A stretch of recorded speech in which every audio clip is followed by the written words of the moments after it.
So thank you for being here, and will take place.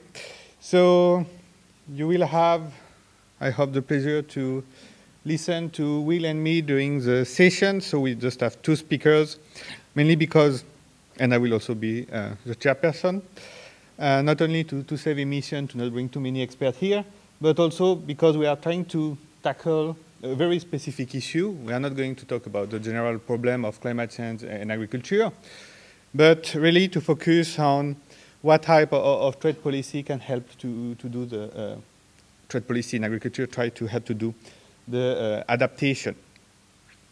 And as you will see, we will try mainly to raise two main points related to, I would say, uncertainties and volatility, and how we can adapt to a world that will be more risky. So let me also thank, of course, the organizer, ICTSD, the DTI, and the WTO to give us this opportunity. So last year, when we were in Cancun, we had a similar event and a similar session where we were really focusing more on the mitigation option and how agriculture can be seen as both a part of the problem and a part of the solution when we deal with climate change.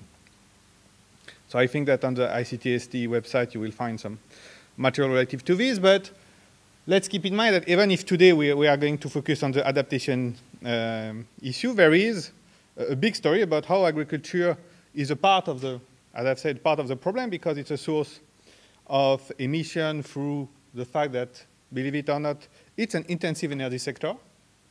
In many countries, livestock produce emission, and maybe more important, we have the big question of land use changes. And of course, if you trade agricultural product, you can create more emission, both through transportation, but also the fact that you start to connect new markets, so new demand, and then you can accelerate some phenomena like deforestation also. But also, agricultural trade was a part of, and is a part of the solution in terms of mitigation, because, as you know, it's not only about producing more, like the scale effect that have been discussed before, but also produce more efficiently. And in terms of trying to use less energy or less land to produce what we need to feed the population, but also to provide all the biomass we need today, but also tomorrow, to produce energy and the green chemistry. We see around the world very different pattern in terms of intensity of land or energy by calorie that you produce. We have an example here. But keep in mind that it's not just between developing countries and developed countries. India is one of the most energy-intensive countries, and at the same time one of the most protectionist countries in terms of agriculture. So there's a lot of efficiency that can be gained. But if yesterday for lunch we have heard a very nice talk about the strength of the markets, markets can be efficient first if they exist, but also if they are not too much distorted and there are not externalities. And the problem is, right now, for example, in agriculture, we still a lot of subsidies in terms of energy use, so just eliminating all tariff will not solve the problem like this. Okay? And this is why we need, for instance, the WTO to address more comprehensively the problem. And we can also try to promote green goods, but the problem is that, for sure, not agricultural goods are green, and even if you follow the discussion on biofuel and things like this, you will see that the story is much more complex, and we are not going to save a lot of emissions just by trading more. So it was what we discussed last year. And this year, maybe because we are more pessimistic and we focus now on the adaptation, climate change comes, so let's try to see what we can do. Here also, agriculture, for sure, will be in one of the most impacted sectors. Because as you may know, we still need outdoor production of agricultural goods. Hydroponic farms are not so developed yet, and let's say that at least for the 50 years, agricultural production will be still related to weather. And the weather and climate is going to change, and it's going to change agronomic conditions at all levels of production and interaction. In some regions of the world, we are going to have more water, in other regions less. In average, what we see from the climate model is that the world will get both warmer and wetter, so we will have higher temperature and higher precipitation, that in absolute like this is not bad for agriculture. The problem is that we are going to see that the allocation of these changes matters a lot. And some regions are going, and I already give you a part of what I will explain later, are going to gain, and some regions are going to lose. Things are changing. We are going through adjustment. But through adjustment, it's not everyone lose. Some winners and some gains. We are going to have more CO2, and through photosynthesis, of course, the amount of biomass you produce depends on the amount of CO2 you have around, so it can be good. At the same time, we are going to have more extreme events, even if everyone does not agree about this, it's still what appears to be potentially the case, and this is bad for agriculture. And we can see new pests and disease. Basically, they are going to move to new region, and this is a challenge for farmers. They need to adapt, and you already see it in different regions, and potentially more of them. And in terms of shock on agriculture, it can be a much more challenging thing than the change in terms just of weather and temperature. And in this background, that initially doesn't deal a lot about trade, what is the role of agricultural trade? And let me be blunt, even if we would like to talk a lot about trade and the virtue of trade. Trade is not going to solve the main challenge that, yes, we have a productivity shock. But trade is going to be part of the solution. And it will be a necessity, because in some cases, climate change is going to create more imbalances between domestic supply and domestic production of food, domestic consumption and domestic supply of food, both in terms of long-term trend. So some structural disequilibrium are going to increase, but also due to weather events, you can see more crises. And the best way to deal with crisis is basically to import when we need to import from markets, but it means that markets need to be there. So, as I have said, we are really going to focus on two different issues. One is the effect on the level of yield, and one is the effect on their volatility. And both may have different type of answer, but not so far in terms of trade policy. Because what it seems is that we need larger, more integrated, and stable agricultural markets. And you see that I have put some question mark, because who is we? That's the first question, because first, as I've said, between countries, maybe everyone has not the same interest. But also, in terms of type of consumers, if you are a rich consumer, you don't really care about what's happened on food prices and agriculture. Okay? So that's the first point. And need, we are going to see that here also, the fact, are we needing this, or we have other priorities? It's something that deserves more attention.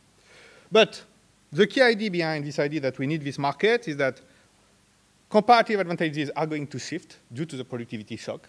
Okay? We are going to see some regions that were traditional, for example, producer face severe challenges in terms of water availability. So they will need to reduce their supply to the rest of the world. And at the same time, other regions are going to get more water and can start to produce at a larger scale than before. So we need to have this smooth transition, and to really use the comparative advantages, we need markets. We need to diversify risk, because that will be, in particular in the case of extreme event, quite important. But also, behind the scene, as I've said, we deal with a productivity shock. We will need to adjust. We will need to have more agricultural R&D. And you need economies of scale. So if you really want to use and unlock investment, you need to give this idea of large, stable markets where the business people can really get incentives to invest. And so the question is, what type of trade policy we want to do this? My last slide about introduction will be about that you are clear, the idea that we are discussing a lot about things related to risk, uncertainties, and volatility. And there are two different types on things I want to focus. The first is, let's be honest, we have big problem to know what will be the climate in 2050, and especially if you start to look at a specific location. We are dealing with chaotic model, and if you look at the result from the GCM, yes, they give you this idea that the world will be wetter and warmer, but in detail, they start to give big differences. So how you can start to give advice to policymakers when you have relatively low idea of what will be the future, or at least that you have uncertainties about the future. So a key aspect is to know what is finally the risk aversion of a policymaker. Are they focused on the worst outcome for their country, or are they risk taker, or they don't care because in 50 years they will not be policymaker anymore? So if you want to communicate your research, it's an important point. And then comes the fact that even if we may have an idea what will be the world in 50 years, the short-term capacity to predict the weather or the instability of the weather can be greater. And then the question is how to deal when you are in a more risky world in the future. And the two presentations that we are going to have, first by me and then by Will, that I will introduce when I will give him the floor. Me, I am from IFPRI, but that's not so important. You have seen the logo. Are going to focus on these two aspects, both yield versus volatility, uncertainty about what will be the type of weather we will get in 2050 based on what we know today, and what's happened when you live in a more risky world in 2050 than compared to today.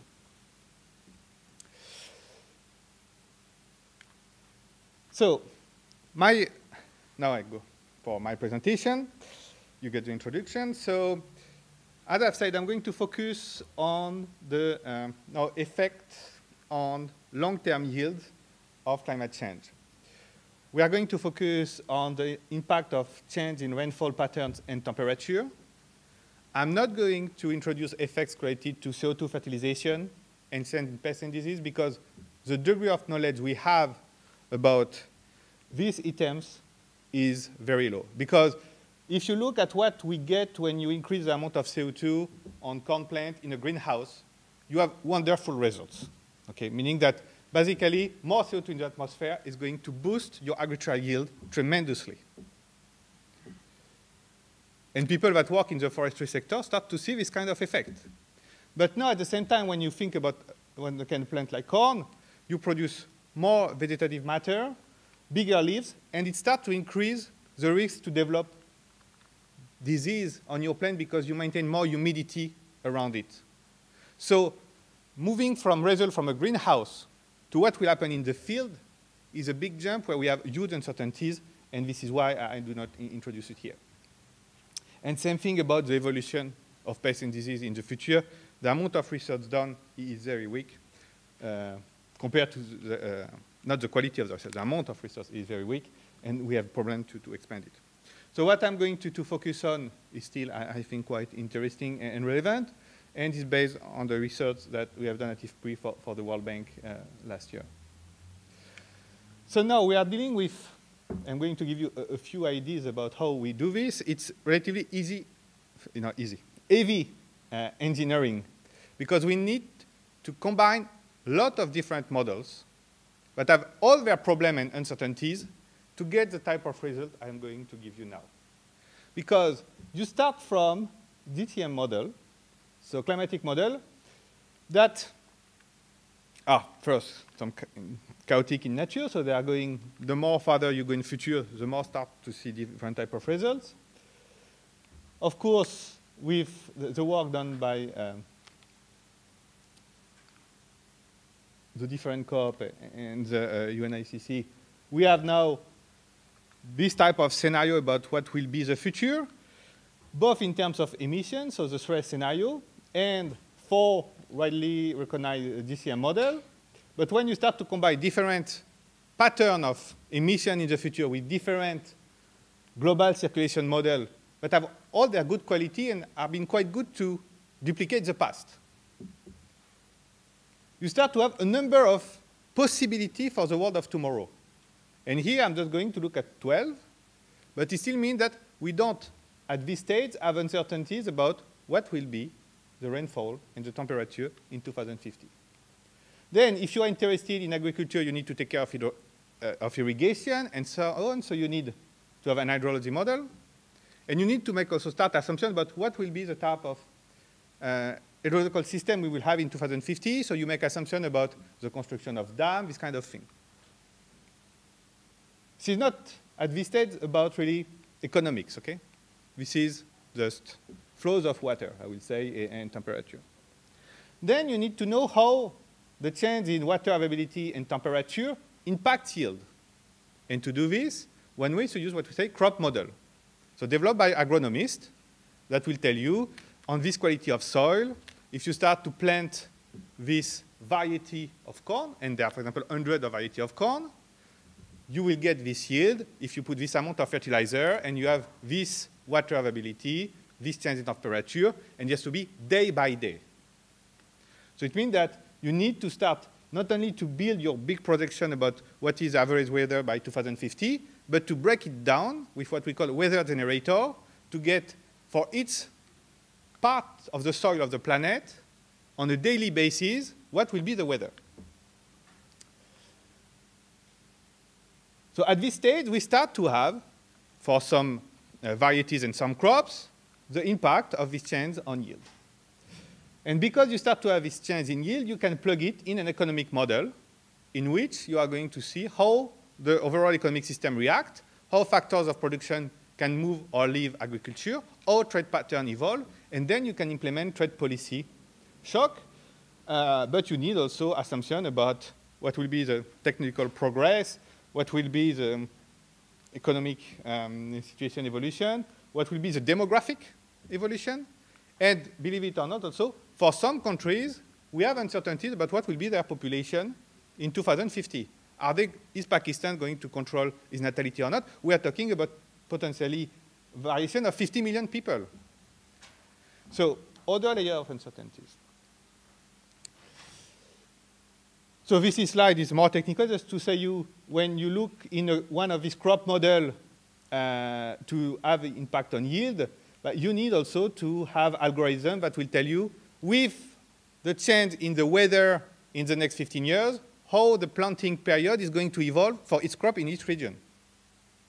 Okay? Because farmers are going to adapt. So we try to have algorithms that duplicate this. Once again, it's a source of uncertainty. Now, you don't need to read all this slide. What I just want to tell you here is that the way that the weather is going to impact yield, and at the end of the day, how agricultural productivity is going to evolve, may go in different directions. Because first, you are going to see the economic system react to the change in productivity. And in some cases, you will see investment and factor of production leaving agriculture because land becomes less profitable, so you want to stop to do this business. And farmers leave their farm that are less productive to go to a city.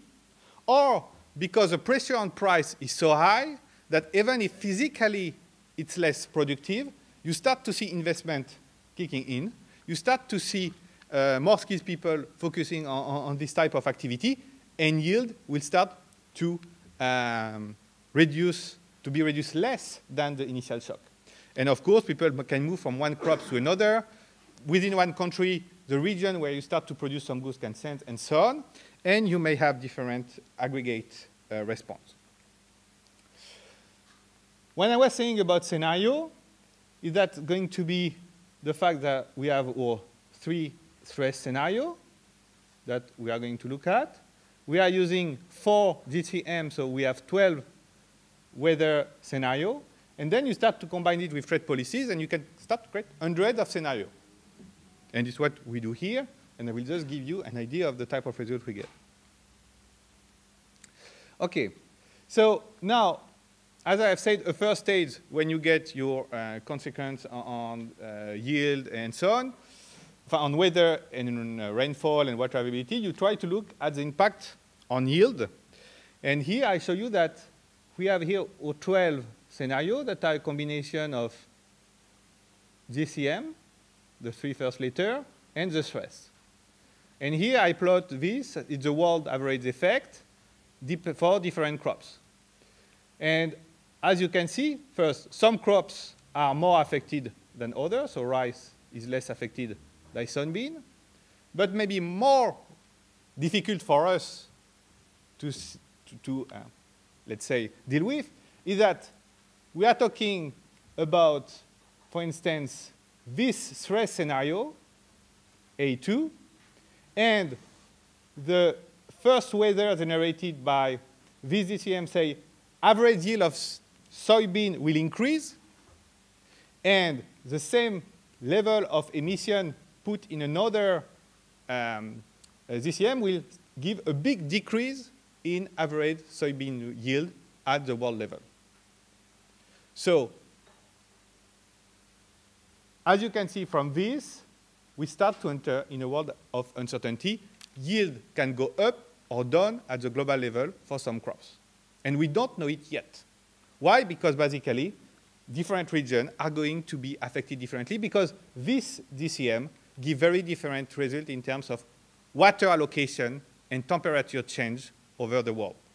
In some cases, you are going to see Brazil hurt very deeply, and so soybean yield are going down, and soybean average production depend on the Brazilian soybean production, and they go down. In other cases, it's the contrary. Africa is hurt more heavily, Brazil go through, and world production of soybean doesn't suffer.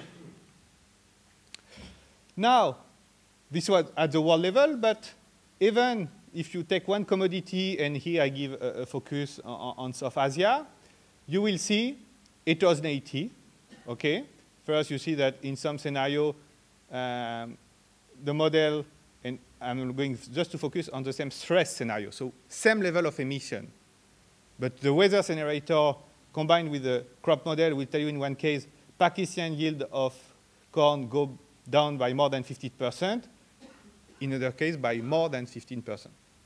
So now try to, and we will try to see how we can do, but try to advise policymakers in this situation.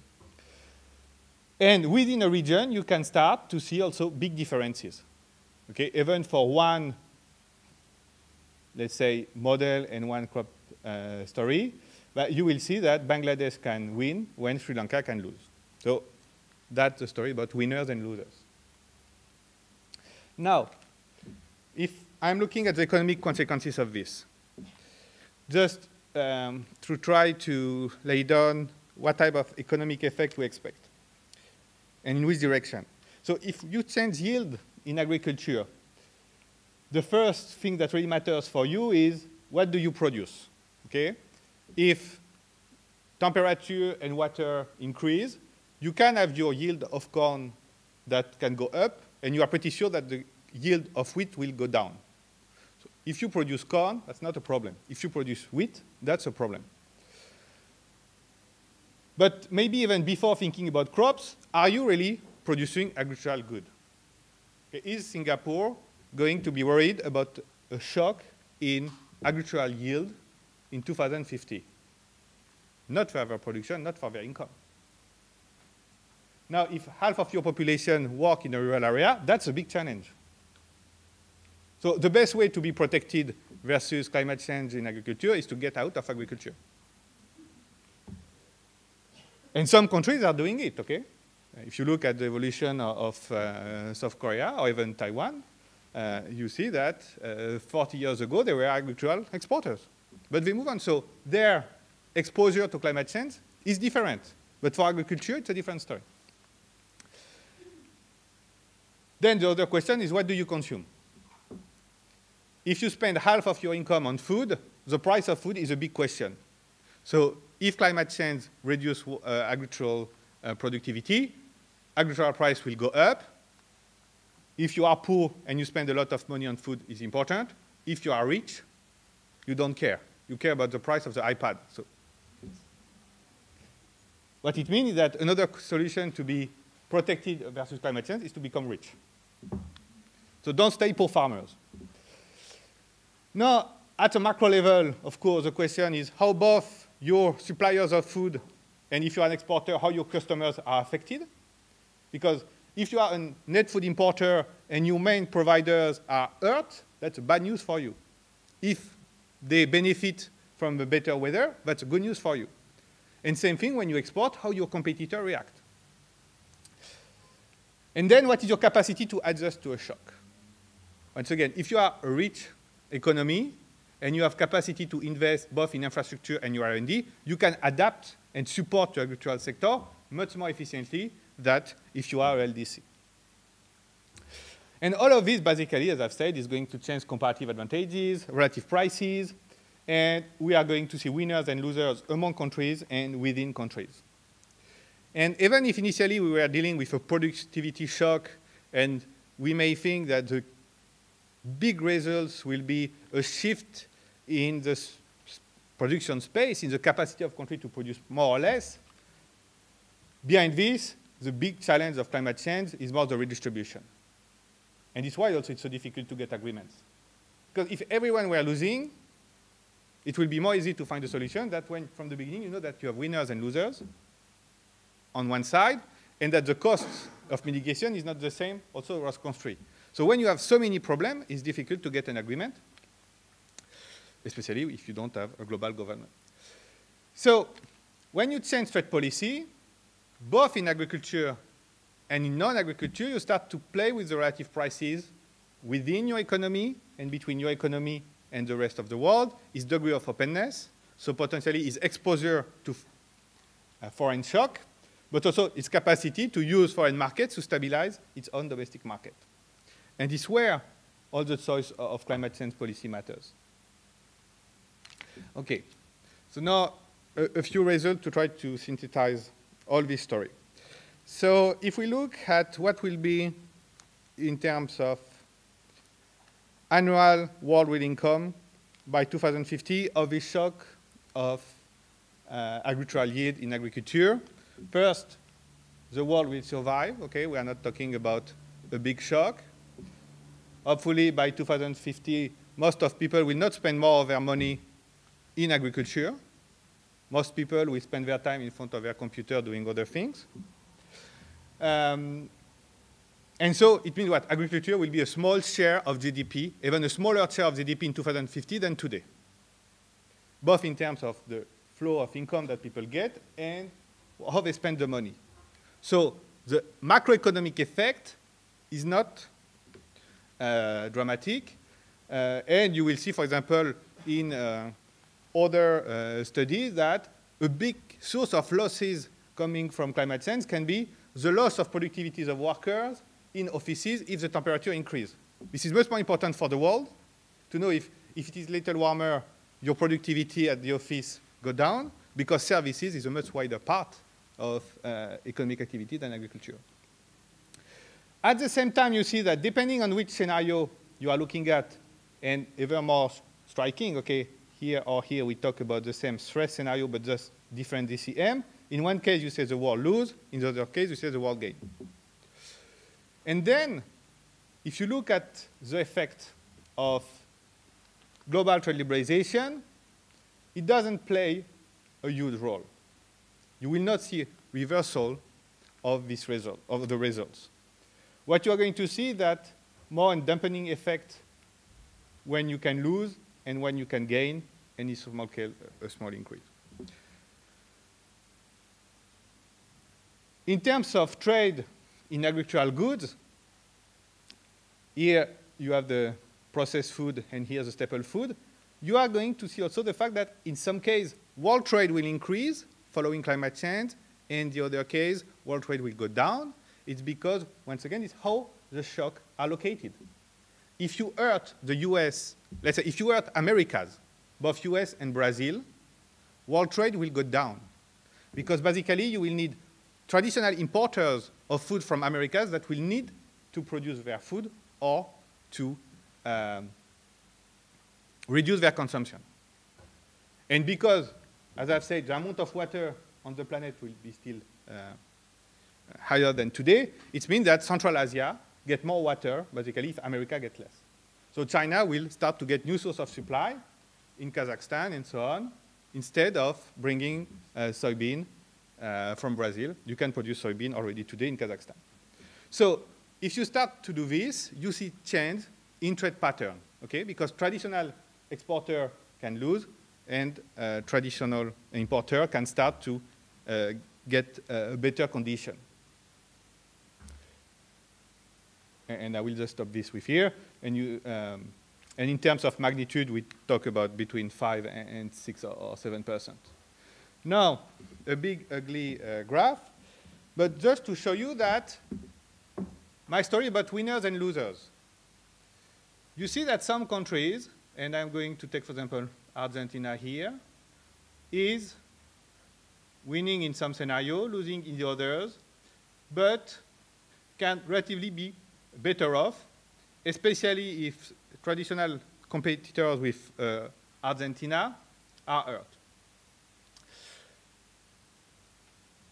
Central Asia, that is today a little too dry, can benefit from more rainfall in most of the nearly all scenarios and can win from this outcome. Sub-Saharan Africa is more on the loser side, except in these few outcomes. So really you see that in some countries like the EU basically didn't care about impact on agricultural yield at the macro level. So we have these losers and winners. And even if you are hurt, you can still win from this. Let me give you an example.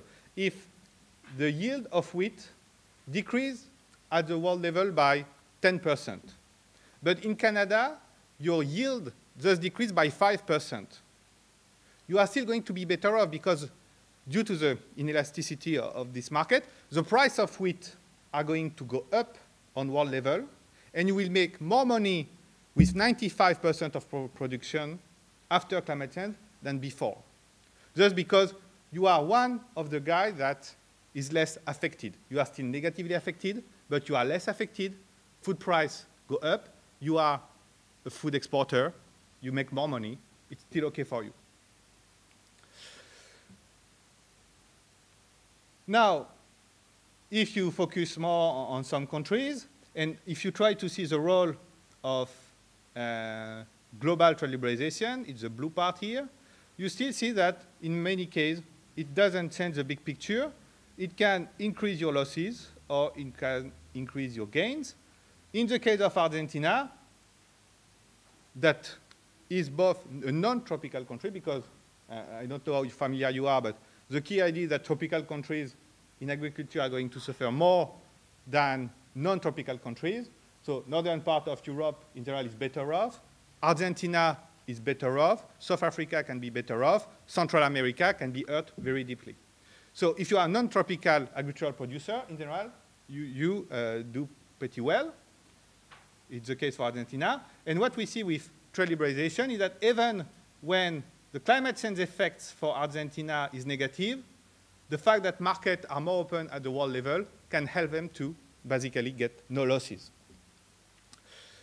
Here, what can be striking also, if at the world level I was talking of effects that are below 0.1%, for some countries that will be still poor, but will still have a large part of their population involved in rural activities, that cannot diversify too much in terms of crops and at not so big in terms of source of water, the effect here on national real income for Pakistan can be very significant.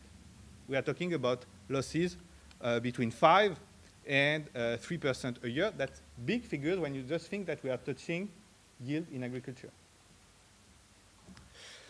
So you have different patterns. Overall, you see that global trade liberalization does not change drastically the outcome. But then you can say, okay, what type of trade policy in reality can help to, let's say, adapt more or less efficiently? And in the case here of South Asia, we were looking, okay, what is the effect of SAFTA? What is the effect if you start to eliminate the exclusion that you have SAFTA? So it's a regional agreement. What's happened if they go for a unilateral liberalization in agriculture? What's happened if they try to go for a big FTA going from India to Australia, including Japan and China?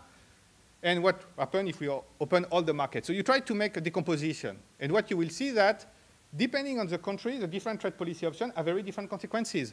Going for a big FTA in Asia will be basically a source of gain in terms of reducing the effect of climate change. I'm not discussing the effect of the FTA per se. Here I am trying to look what is the effect on reducing, in this case, the effect of climate change on the the countries by different trade policy options. And here, the key message is that, yes, different countries can face have different preferences in terms of what is good for them in terms of trade policy option. But the problem is that you cannot say India wants to do a big FTA and Pakistan want, for example, or prefer to go just for just a sub-SAFTA agreement. Basically, they don't want to see a big FTA between Australia and India because Australia will start to sell more to India with higher prices, so it will have a higher cost. And for Pakistan, it will mean more competition when it will be hurt by climate change. You need to find the agreement on which trade policy scenario will find more support, okay? Once again, you need to be sure that people that want to sign the FTA agree on having this FTA at the same time. But until now, I was really focusing on the real income at the country level. But as I have said, we are dealing with distribution among countries, but also within countries. And the key question may be what's happened to the poorest in a country. And if you focus to the unskilled workers, you will see first that, once again, we are dealing with an order of magnitude that is much stronger than at the national level. Here, it's the case for Bangladesh, India, Pakistan. For India, in average, the effects are going to be below 2%, but you see that for the unskilled workers, if you take the worst case of the climate change scenario I've shown you, their income can decrease by 9%. So it's a big shock, okay? You just take 9% of the income of poor people just with this. And what you see here is that the global trade liberalization will start to basically cut by half the effect on the poor workers in India of this. So what it means that if you don't care, if you are risk neutral and you just care about your national income, in this case, you don't care about global trade liberalization. If your focus is to ensure the poorest part of your population in 2050, and you are risk adverse, meaning that, and moreover, you are biased in terms of pessimistic outcome. So you may have a kind of Walesian approach. You will favor a more open trade agenda because you want to protect the poorest and to reduce the risk on the poorest. And I'm going to stop here, but the key things that I think are important is trade is not going to solve the overall problem of climate change in agriculture. We deal with a productivity shock. We need to address this with ways to promote productivity and agricultural-focused investment. Nevertheless, we start to see that in terms of reducing risk, for poor people, it plays a significant risk. So when we have the question, say, what is an optimal trade policy? The key question is what policymakers want to focus on. It is national income. It can be a different answer than poor people.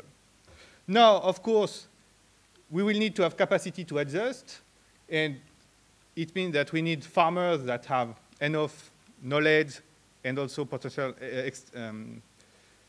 extension services to be able to shift from one crop to another. We will need to have measures that promote economic growth because if you are rich, once again, you will be much more, it will be much more easy for you to adjust, and then trade liberalization can help also to create growth. We have winners and losers, and we understand why we have this problem. And maybe my key conclusion here is to say we are in a very complex and uncertain world. Define what is an optimal trade policy is first difficult.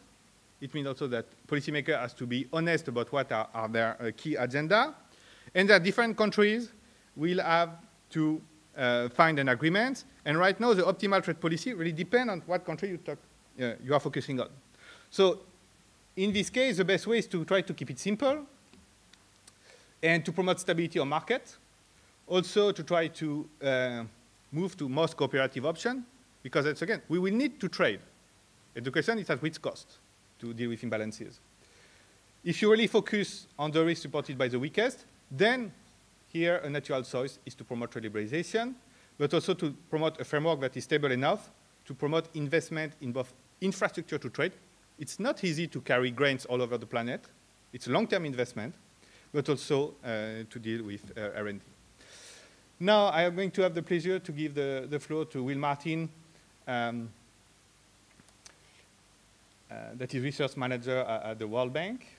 That is one of the experts on all agricultural trade for now many years. Not so many because you are still young, so I don't want to. And he's going to focus on the other part of what I have talked about, the fact that what's happened when the weather instability increase or decrease, and how kind of trade policy that are more short-term type of trade policy response you want to focus on. Thanks very much, David. It's a great pleasure to be here. Thank you for the opportunity, Ricardo, Hasha, and others. This project focuses on Tanzania. It's a project that we've been doing with Thomas Hertel, who's the president of the American Agricultural Economics Association, normally at Purdue, but this year he's at sabbatical on sabbatical at Stanford, and with Noah Diffenbauer from Stanford, a climatologist, and with Amir Ahmed. And the specific work I'm talking about today focuses on Tanzania and the adaptation associated and trade policy to climate change. So a roadmap of the presentation. I'll first talk a little about climate volatility, trade and poverty. We've done a lot of work on trade and poverty before in preparation for this work, methods for estimating the impacts of trade policy reforms on poverty. Tom Hertel and Alan Winters put out a book on the Doha agenda and poverty a few years back.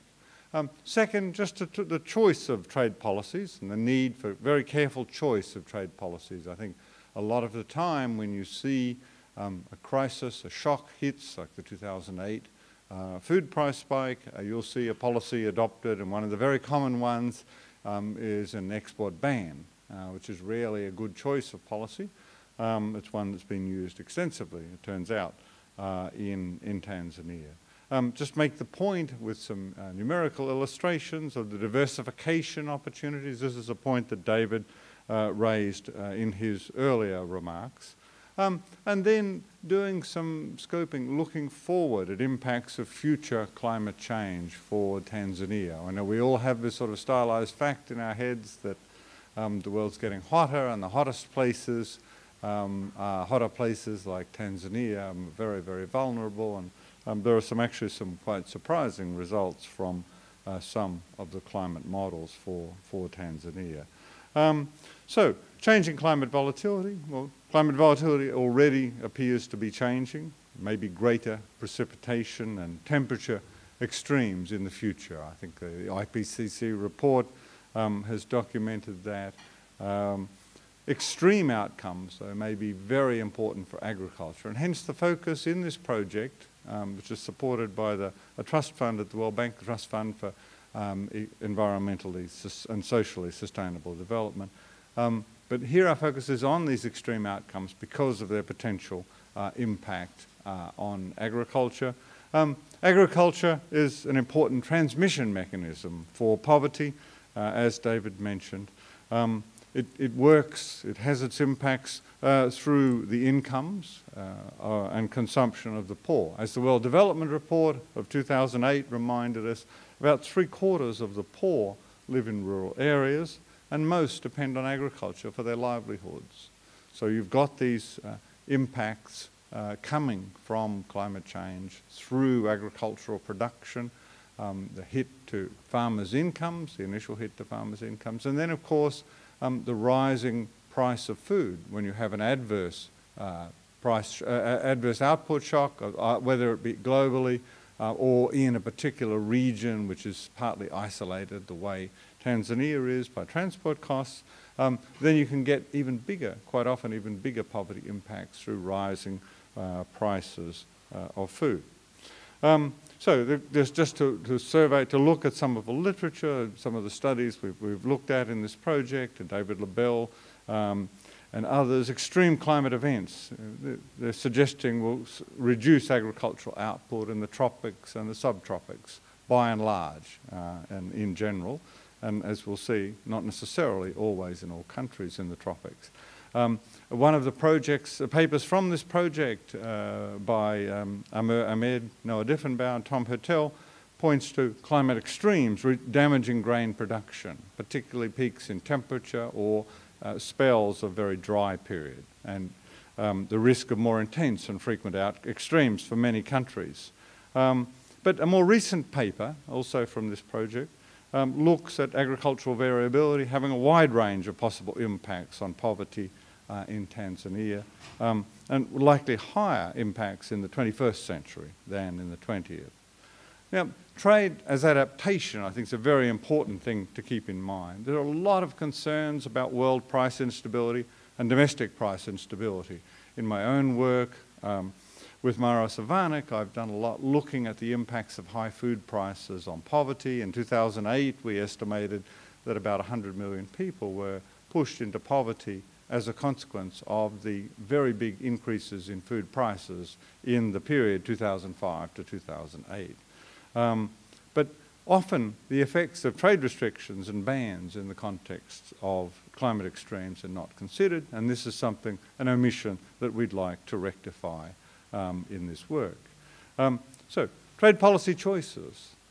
Food prices are very, very sensitive in poor countries. In very poor countries, people spend, most people spend, and especially the poorest people, spend a very large share of their incomes on staple foods. They're very concerned about that. The poorest people often spending 70% of their income on food. So they're very, very vulnerable to that. Another thing that raises vulnerability in poor countries, we're used to, if you use the industrial country model, you're used to thinking that, well, when food prices go up, farmers are better off. You know, it's certainly the case in Iowa. But it's not the case in most poor countries. Most poor farmers are actually net buyers of food. So when you have an increase in the price of food, you can get an adverse impact on farm incomes as well as non-farm incomes. And if you have that food price rise coming out of an adverse climate outcome in the particular country, the poor farmers are going to have an adverse income effect because their farm output's gone down. They were buying food, they now have to buy more food, and as a consequence of that, their incomes fall even further. But it's understandable that policymakers will want to insulate themselves to some degree against changes in world prices. My colleagues of mine are working on this specific issue and suggesting that you can make a case for a degree of price insulation, the sort of price insulation that we see in many poor countries. But that insulation should only be partial. You wouldn't want to completely shut yourself away from world markets. Reducing trade to zero can be very, very costly. There's no reason to expect that zero is the right amount of trade.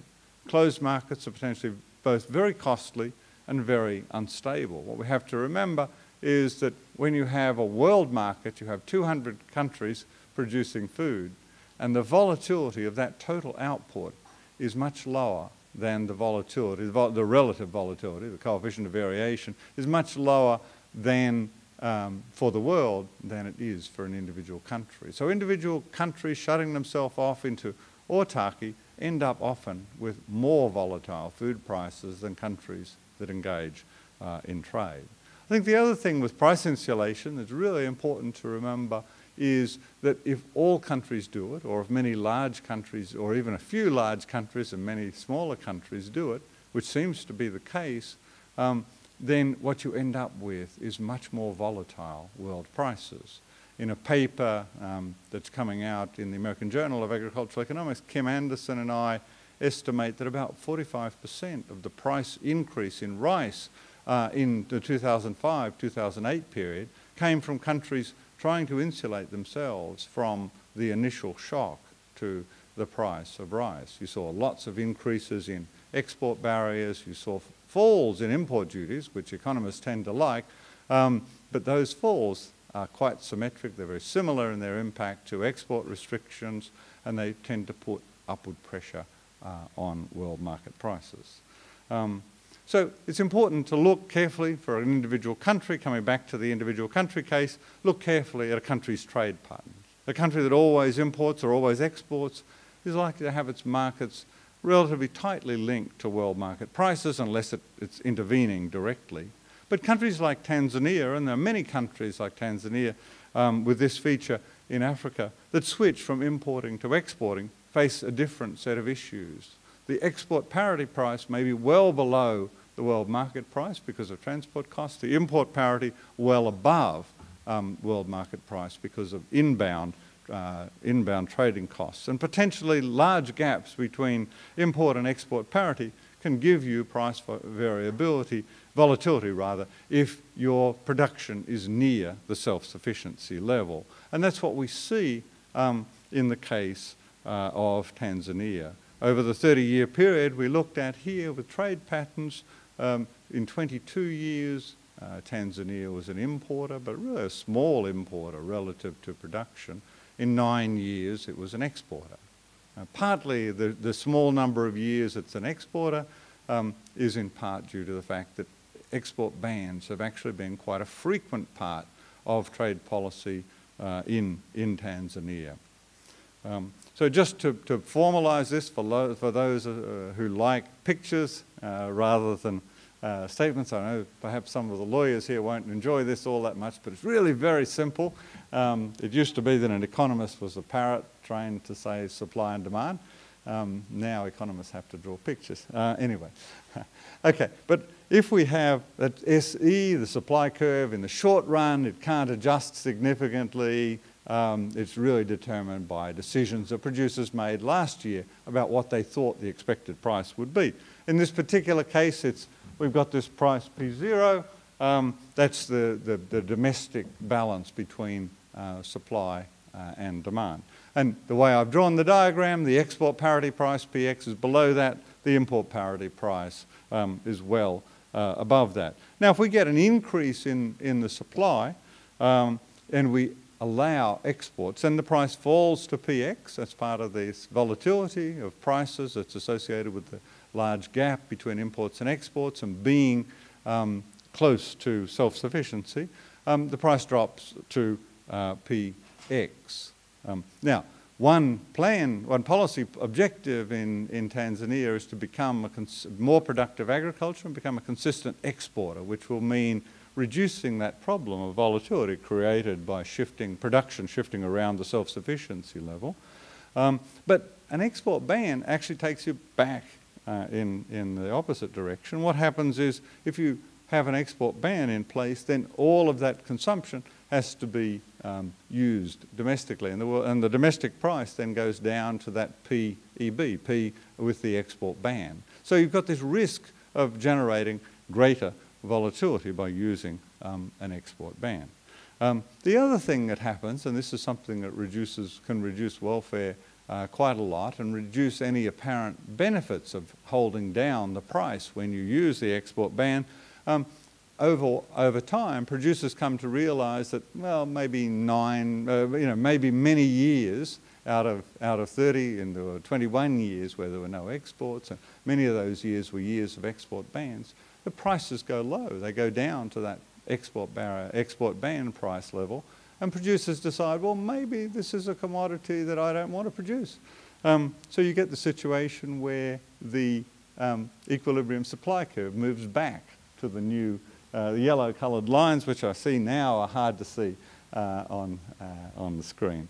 But that then creates a risk of more situations where the price jumps to the import parity price and gives you more volatility and reduces that situation that policymakers were trying to create of having prices relatively low for consumers.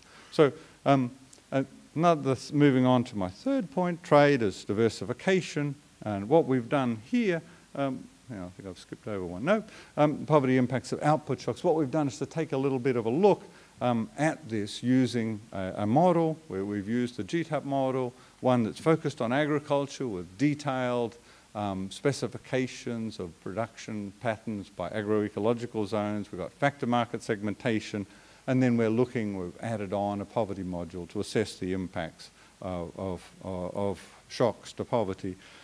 Looking at impacts of productivity shocks, I mean, essentially a climate shock, a weather shock, a lack of rain is just like an adverse productivity shock. And then use the micro-simulation model to evaluate the household level poverty impacts. What we did in this paper to make it easier to follow, rather than using covariance matrix, was to look at several years where a couple of years where production was above average in Tanzania, one where it was right on trend, and then two where it was below trend. And then to look at the situation. What was the situation in other countries? Did all other countries have low output in those years of low output in Tanzania? And we compared two situations. One was a 2001 trade regime, and then the other with Tanzania imposing an export restriction or ban on maize. Coming to the deviations from trend production, 1995, Tanzania had a good year, the red bar there, output above its trend level. But what you see is that many other countries had below trend production. So Zimbabwe, Zambia over there to the right, USA below trend, Southern Africa, a negative trend. So had Tanzania and farmers had the opportunity, they could have supplied more to other countries both in the region and outside. 1983, a year with below trend production in Tanzania, and many other countries actually in that particular year had below trend production. This is one of the cases actually where you might have expected the world price to go up, but this occurred at a time where stocks were being liquidated and you didn't have anything like the size of price increase that you might have expected. But just to make the point, these correlations are surprisingly low between output, most of the time between output in a country like Tanzania and many other countries. So what is the effect when we do the modelling work? What's the effect there of the export restriction? Is to actually look at the column to the far right. In the first two cases where Tanzania had above trend production, and you would expect the prices to be high. The prices actually fell, but they fell more in the presence of the export bans, export restrictions in those two cases. What happened to the poor? What happened to poverty? If we look, the cost of living effect, the prices fell substantially as a consequence of the increases in output. You had a fall in the cost of living, and you had a fall in overall earnings in the country, not actually in agriculture, but in the country as a whole. But the consequence of the export ban, additional export ban stirred into the mix there, was to increase poverty further than it otherwise would have done in those years of high output. Policy summary, I think an important point here, export bans can suppress maize prices. They can sometimes do that quite substantially, and they have very low effectiveness in offsetting poverty impacts. They're actually quite small impacts on poverty of climate productivity shocks. Those advantages, any advantages that they do have, come with substantial costs, significant reductions in exports and GDP, and of course a country that's seeking to establish a reputation as a reliable exporter can suffer very much as a consequence of that. Many people were surprised, for instance, last year when Russia, or not so much Russia, but Kazakhstan, Ukraine, but Ukraine also put on export restrictions. These are these countries that are likely to be long-term exporters, and for whom a reputation as a reliable exporter would be very, very important. So this is an issue, will be an issue if Tanzania moves to consistently exporting. The use of measures like export restrictions could be very costly for its reputation as a reliable exporter. And then the fourth stage of the project was to look forward a little. What's exactly is happening in terms of climate change? Here we used a set of the CMIP archived model results from global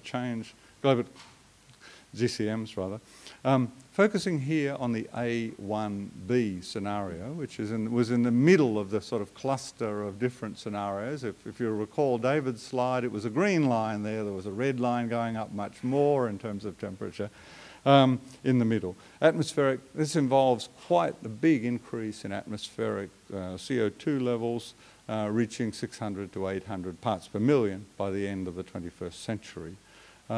What we did in this part of the analysis was use the data on rainfall from 1951 to 2000 because of the sensitivity of crop output to rainfall, looked at the 5 driest years within that sample, and then said, okay, for that region, how many times do you get in the future, how many times do you get rainfall below that level in future decades? So we considered the frequency of years drier than this, bottom 10%, drier than that level in future years. So if the ratio, if we have that happen half as often, so in a future period we only get 5 observations below that period, then that's an index of a half. If it's 2, that's twice as many. And the interesting thing with this set of results coming from 22, an ensemble of 22 different GCMs, that it turns out that Tanzania benefits from climate change on this index in terms of having fewer years of below that level, critical level of dry years. So in the 2000s, estimated to be about half the historical frequency, rises a little, and there's a little bit of random variation in here, but then comes down, to about 30% of the original level, frequency of dry years, by the 2080s, the end of the sample period that we used. We saw similar patterns in some of the neighbouring countries, Uganda and Kenya, but quite big differences in a number of other African countries. Zimbabwe, Zambia, Mozambique often had measures of this index of about 2. So that would suggest that there's likely, on this scenario at least, for Tanzania to be a substantial exporter within the region in the future. And that, of course, means there are important implications for thinking about what policies to choose in terms of maize export policies. And just to give a bit of an indication of the diversity of experience here, what is the percentage of years going forward that a partner country has a once-in-a-decade extreme dry event in the same year as Tanzania? Now, it turns out that in most cases, these ratios are quite small, and that means that most of the time, if Tanzania has a dry year, the other country doesn't have a dry year and is a potential supplier to Tanzania. And of course, when Tanzania is not having a dry year, when Tanzania is having a good year and is could be in a position to export, it's the other way around. Most of the time, there are opportunities. There are going to be some countries that are having a dry year and are suitable export markets for Tanzania. So some interesting and rather surprising results from that set of analyses, rather optimistic in terms of the climate change outcomes for that region. So just to conclude, to leave plenty of time for discussion, the impact of climate volatility is quite heterogeneous across countries. Policy measures like export bans may increase price volatility under climate volatility, a very, very simple representation I gave you with the diagrams. Trade represents opportunities for adaptation that may become more important in the future with climate volatility and quite different impacts on different countries, but diversification will certainly remain very important, and no matter what the particular scenario may emerge. And just at the end of the presentation, which I guess the presentations are going to be on the website, is that correct? Some specific references emerging from the study and from the studies coming out of this project, studies that I think might be of interest to those who want to go deeper into the topic. So thanks very much, and I look forward to questions, comments. Thank you, Will.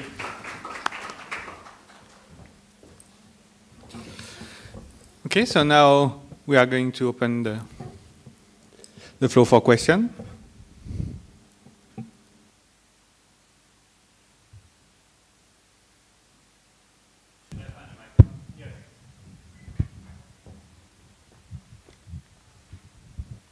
Thank you both for the presentations. My name is Avery Cohn from UC Berkeley. A quick question for David. I know that there are some statistical models used to estimate the effects of climate change on agricultural yield, and I'm wondering how different those models might be to the modeling that you did, and to the extent that it is different, I'm wondering if you can talk about some of the reasons why.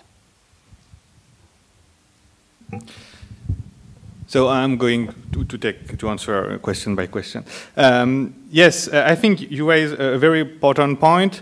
So the question is about the methodology that is used to do this kind of assessment, and how we can link a change in temperature or rainfall to change in yield. And you have basically two approaches. One is to say, let's take an agronomic model, like it's done in my presentation, that has been developed for some varieties and that has enough parameters to take into account the photosynthesis, evapotranspiration of the plant, and so on and so on and so on. And you plug it with daily information on water availability, nutrients, and so on, and you get a result in yield.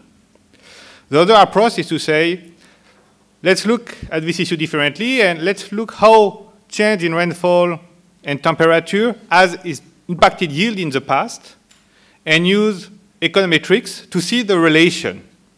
That will be a more general macro relation that is estimated at the country level or so on. And you will find in the literature the two approaches. Now, they give, I will say, some different results. Not so much in qualitative terms, but when we do this type of analysis, why we start to find differences is that the location of the water and the temperature change is done here at a very detailed level, geographically speaking. Okay, we do it by basically square, or depending on the model, but 5 by 5 or 20 by 20 kilometers, and we look at what type of soil we have in this each piece of land, and we do it for each crop, and we do it at the world level. So it has weeks of numerical computation for each scenario. And when you do the econometric approach, in general, we don't have this capacity to say, okay, in this part of Kenya, the yield response to temperature is this. In this other part of Kenya, you have another yield response. So because with the crop model, we capture much more heterogeneity effect within countries and within crops, then we have more, in general, richer story to tell and much more contrasted pictures, saying, ah, yes, this country is winning, this country is losing, or within a country, like a big country like India, it's very important to see how agricultural practices can evolve or location can evolve. So yes, we have two approaches. I would say that it really depends on what type of data you have initially, and if you want to do a kind of global assessment or local assessment, you focus on. In some cases, if you have good historical data, for some crops in some country, you can go for this econometric approach because you have enough years to do the estimation in technical language. We cannot do this estimation at the global level just taking, let's say, FAO data because we cannot control for everything.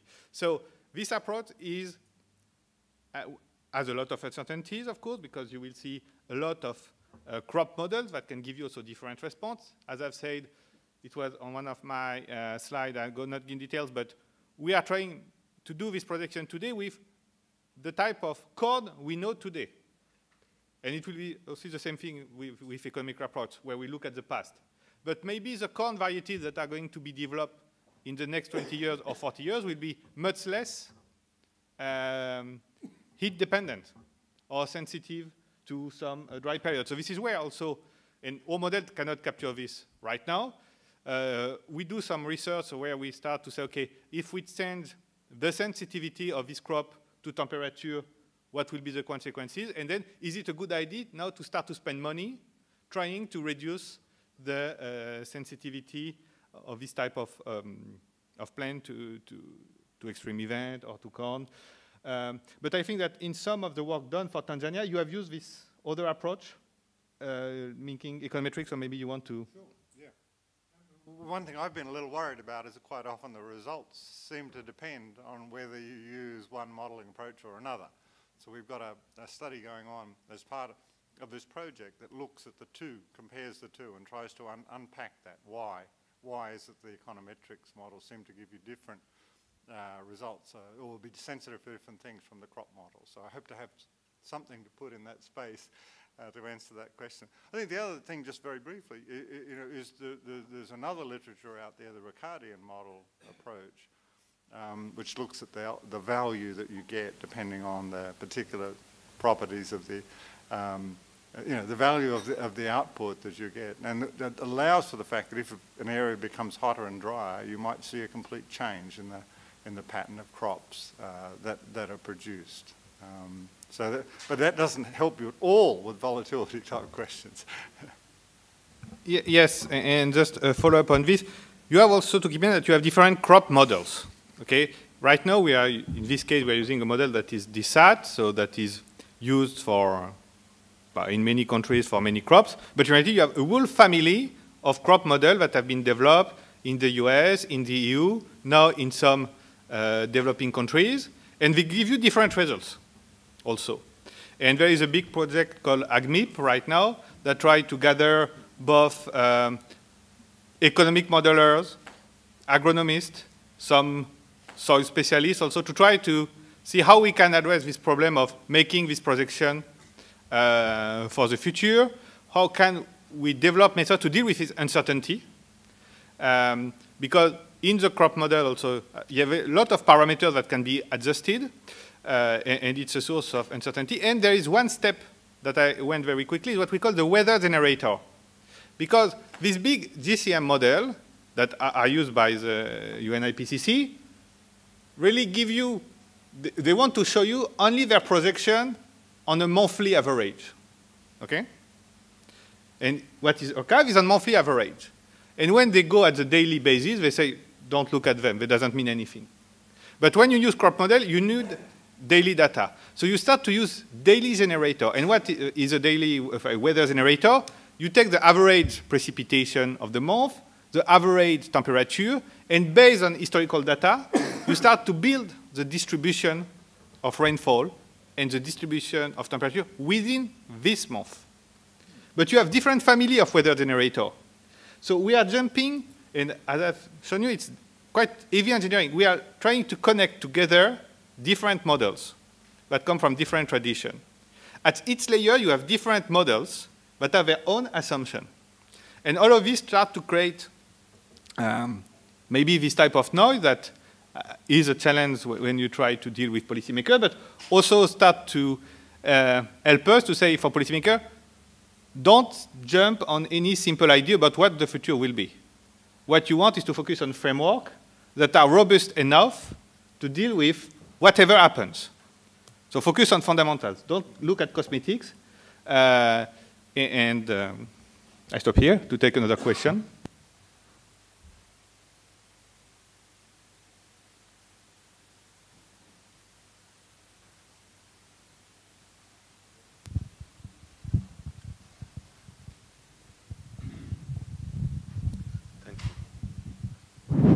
Thank you.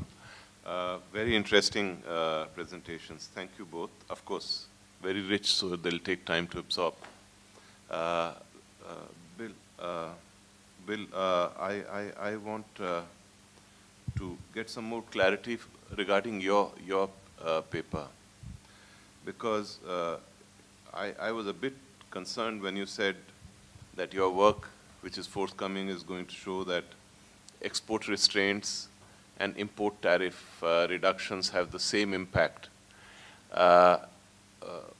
Then I understand what you are basically talking about is price fluctuations. But a number of situations need to be clear. One is, are these changes in some sense to deal with certain situations? In which case, I think if it is a high price in the world market, then an export ban, especially from a large exporter, is likely to have a major impact because the agriculture market is very thin. But in that situation, the demand continues to flow by an importing country when the import price is reduced. In the sense, import tariff is reduced because the price then gets maintained. So I think that the impact is likely to be asymmetric for this kind of reason. Secondly, the impact may not be similar if you take into account the trend, the likely trend of food prices over time. There seems to be pressure on certain food items in terms of the forecast for prices to increase over time. And in that context, you are more likely to have sustained reduction in import tariffs by importing countries, and a much more adverse impact because of export ban. So that's the first thought which came to me. The second thought is that price fluctuation on its own is not important. What is important is the impact of that on some basic objectives, which is where your table on earnings and poverty, etc., becomes relevant. And I couldn't understand the data clearly on the earnings bit, but if I take most of the countries which are importing countries, then the net impact on poverty is likely to be moving in the positive direction with an import tariff reduction when prices are going up. Especially because without that import tariff reduction, you are going to not make farmers very rich as such, and the consumers will be very badly off. So if that is the case, what is more important is to see the impact of these trade measures on poverty, and the kind of measures which you can supplement them with over time to make the situation better. So that richer kind of analysis, to the extent you've done it, I'll be very interested to see it. But price insulation on its own is not very important unless you have these objectives in mind. So my questions are, is my conjecture correct about the differential impact if you look at it the way I'm talking about it? And also the political sustainability of a situation where when prices arise for an importing country, for the government not to reduce tariffs. I think it's not sustainable. So the longer term direction has to be in terms of opening up markets, and opening up markets especially in terms of reduction of tariffs and finding alternative means of providing food from exporting countries' perspective. And a combination of the kind of point which you made in terms of productivity becomes very relevant there, especially in the context of small farmers. So my conclusions on the basis of the framework I just described are not in line with the paper which you are talking about. So I'd like some comments on this framework which I've shared with you. Yes, Will, so you can take note. Thanks very much, Harsha. Appreciate those refreshing comments. Let me see. The paper I mentioned with Kim Anderson is out as a World Bank working paper. It has generated a bit of controversy, especially from some of my friends who say, how can you ever oppose any reduction in tariffs? We're not opposing reductions in tariffs. We completely understand when countries put on exporters put on export restrictions and importers put lower tariffs in response to higher world prices. And it's completely understandable. In poor countries, the sensitivity is so high, and you know, it's critical. But what our concern is, what makes sense for an individual country may not make sense as it doesn't make sense as a system. If you think about it, if all the exporters put on a $10 export tax when the world price goes up $10, and all the importers lower their import duties by $10 to try to offset that rise in the world price has gone up 10%, went from $100 to $110. The world price is now going to jump another $10. It's just, you know, a very simple diagram makes it immediately clear, and we actually show that diagram in the working paper version of the paper. I can send you a copy of the working paper. I see the diagram. It's yeah. The sustainability of these two different yes, no, very good point. And yep. Whether if you take a medium-term consideration and the political constraints, yep. what you're talking about is at all relevant in a policy context. Sure. No. I think it raises some really difficult challenges because people in each country look at the world market, they look at their domestic price, and they conclude that this policy has succeeded. So, you know, to follow my example, you know, everyone does the same thing. The world price goes up $20, the domestic prices go up $10. The policy has been completely ineffective, but everyone, because they compare their price with the world price, thinks that it's worked.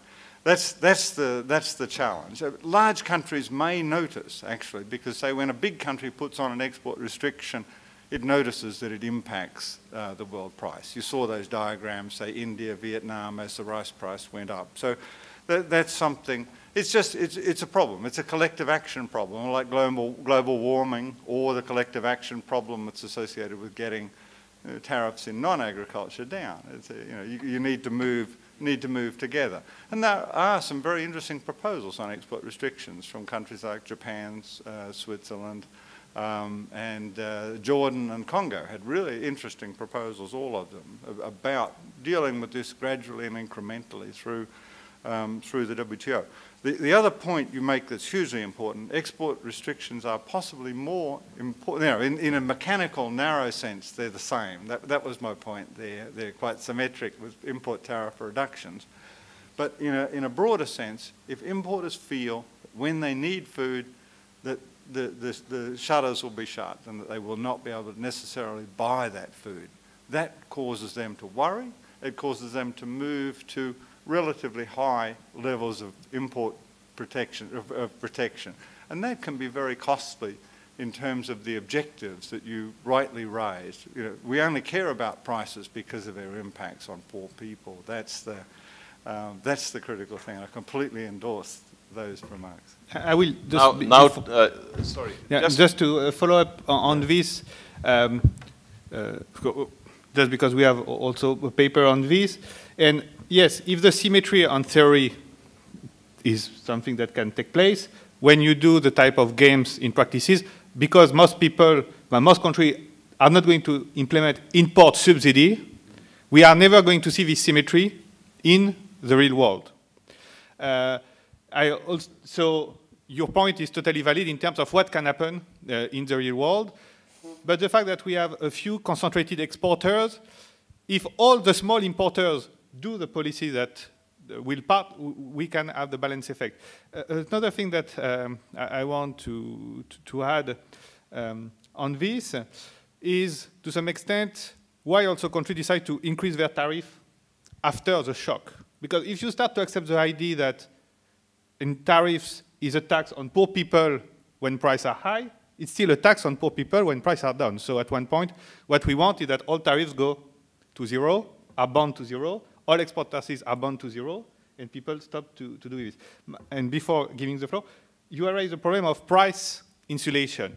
And it should not be the goal, but for many policymakers, it's the goal.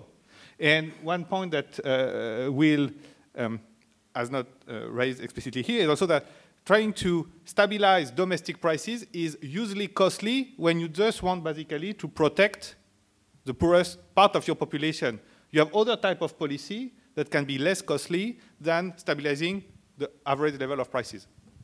No, that's what I meant by supplementary policies. But now to come to your simple diagram, actually your result goes through in a symmetric sense because you're using a computer or a straight line ruler to draw that line. But the elasticity of the demand curve could be such that a price reduction does not really result in the same kind of volatility as a price increase does, especially if the kind of actions and the likelihood of the change in prices in the two directions is very different depending on the concentration of the number of players in the game, the kind of point he was just making. So if I take these two into account, that's at a technical level, I can question that result straight away. Especially and at a technical level, you can actually draw a curve which can disprove me, but I don't think that's the normal kind of demand curve which you have, because if you have something like this, then I'll have a different result. But what is important is, and that's the last statement which he made, David made, that if you follow through in terms of your objectives, and policy making is not a single time period game. It's something which you have to take into account different time periods. Then for consistency and for improving your situation from one point of time sequentially, the implications for these two policies are very different. And that's where then trade liberalization becomes a more desirable policy. That's the kind of conjecture and results which come from various studies. That's right. I think we may need some different rules there going forward. The other thing that I think is important in all of this, it's possible that poor countries might insulate and richer countries not do so, and that would allow the shocks to be absorbed by countries that can manage shocks. I mean, rich countries can manage these shocks. Historically, some of the most intense examples of insulation we've seen were in countries like Europe. I mean, the variable import levy, that was really designed to stop world prices coming in to some of the richest economies in the world. That was to help manage some other policies at home. Exactly. It was exactly. The same kind of, But I think the lesson from that, exactly, but it was about lower prices, but it was the same idea of price insulation. And getting a discipline on that in the Uruguay round was just hugely important, I think. So, thank you. So, unfortunately, we will have to go because we have a plane to catch. So, thank you for your participation and your question. I hope that we have give you an overview of the type of research we do on this type of question that are let's say, relatively complex, and all the uncertainties, and the fact that we need to design policies that are robust to these uncertainties and give the type of stabilizing framework we want and not increase noise. And there's a last comment, so. No, I was just, I now feel guilty for taking so much of the time that I thought you have till 20 minutes, so if you give a few more minutes for some other questions maybe. There is one last.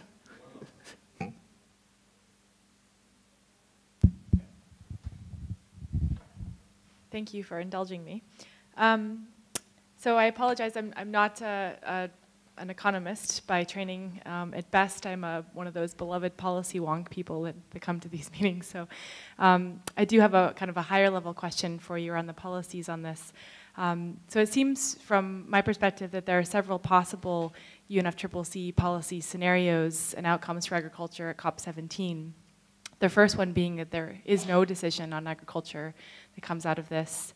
The second would be if there was a substa work program decision for agriculture incorporating adaptation and mitigation, which is currently now in the draft text. And then the third would be a decision for a Nairobi work program on agriculture focusing mainly on adaptation. And I'm curious, from a global and country level trade perspective, how do you view these potential policy outcomes for agriculture in the UNFCCC process?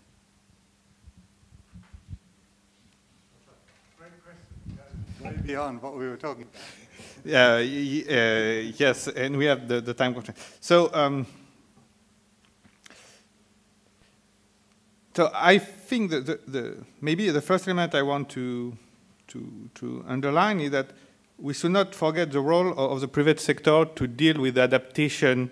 Whatever government wants to talk and discuss and promise and say they will put money, at the end, the research and innovation we need to increase yield, to deal with both climate change, feeding the population, and so on, will come from the private sector. Because if you look in the past, there has also been the stable source of fundings. Because government get excited every 15 years when there is a crisis, they pour money in agriculture, 5 years later, they start to put it out. So here we need long-term fundings for R&D in agriculture. So the type of policy we want is what gives the private sector and we can also private-public partnership. I'm not saying that let's do the private sector alone, but to make this investment, so to give them this clarity. And to some extent, there is some problem that we are not discussing is all the legislation about biotechnology. Because if we want to adapt quickly to changing climate change, we need to bring new variety quickly, or relatively quickly. It means biotechnology. It means a lot of things for the WTO about SPS, about regulation, because we know that today, because the EU is banning some GM, people are not investing in wheat, for instance. You don't do GM wheat because you know that the first market of the world is still closed. So we need here to think about this kind of side policies that today hinder investment that are related to trade because it's SPS measure, but are non-tariff measure. So in terms of the work program and the more specific action plan that will be taken, based on my affiliation, I should say that yes, we need money and rural development and all of this and the smallholders and this is very important. And I believe that it's very important. Me, I'm always more skeptical about the promises of policymakers and what will be done effectively. Obviously, in terms of adaptation, it's a big challenge, but honestly, I think that there's a lot of things that have to be done in agriculture with or without climate change. So now the question is, are we going to use climate change money to do, in particular in LDC or just even in developing countries, what has to be done in any case? So that's, I think, a more practical question for me. Is it just basically we ask money for climate change or we promise because it's trendy and policymakers can take commitment for this just because we need to do it for other more pragmatic reasons in terms of poverty reduction and on. We know that we have this type of seasonality in what is trendy. So you said, I'm going to do something on gender to get money on gender just because we need to bring money in this rural area. Today is climate change. So it's climate change and rural development and gender, then you have got fundings. So if we want to add something. Sure, just very briefly, on the specific things that I was talking about volatility. I mean, one thing that's really important is to try to select new varieties to be more resilient to the sorts of climate shocks which seem likely to be intensified. And then moving on to your much broader issue that we didn't talk about at all, I mean, allowing for an important role for agriculture in mitigation seems to be important. Especially if you include the work that huge amount of work, the topic where David's done a huge amount of work on land use change. So those sorts of issues, I think I don't know the detail of what's actually being discussed, but that general sort of strategic issue of including agriculture when you're thinking about how to mitigate climate change seems to be pretty important. Yes, the discussion on mitigation will take us differently, definitively too many times. Maybe just my last word about the thing that we have to keep in mind that when we talk about new varieties, there is a lot of work in adapting fundamental resources to local conditions. Okay? Even if large multinational companies develop new breed, after there is a lot of work to adapt it to very specific conditions. Just look at what's happening in the US. People are fine-tuning things, not even for state, but sub-part of state. So this is a whole value chain of research and innovation that has dissemination that are unfortunately never really be done by just public-funded R&D. A lot of very good ideas stay in labs when they are funded by public money. So really the way that we bring them to farmers and in developing countries is a key question for the adaptation.